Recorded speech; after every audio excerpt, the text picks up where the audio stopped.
Over half of secondary school-aged LGBTQ people worry about their mental health every day throughout the pandemic. That's according to new research from the charity Just Like Us. They warn the pandemic is ushering in a silent form of Section 28. That, of course, was a clause in British law that prohibited the promotion of homosexuality, which was removed 21 years ago. We'll be joined by the charity's CEO, Dominic Arnhall, in just a moment.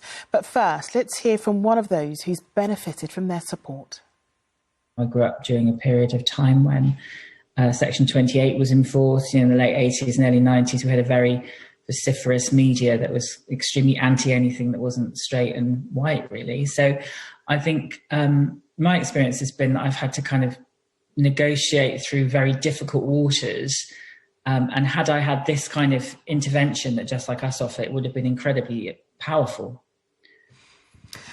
Dominic joins us now, and we just heard, Dominic, from Gabriella about the importance of charities such as yours. Do you feel as though young LGBTQ people are still being failed?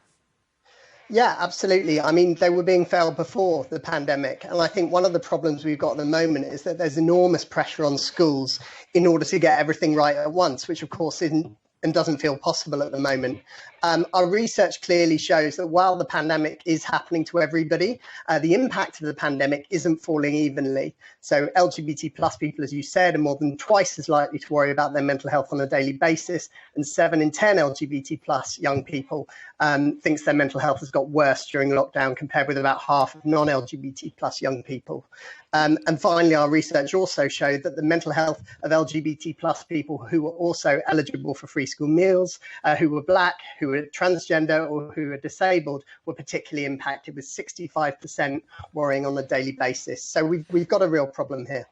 And do you think a lot of this boils down to the fact that we're not able to go out and see people and to socialise and perhaps talk about the pressures that we're under on a daily basis?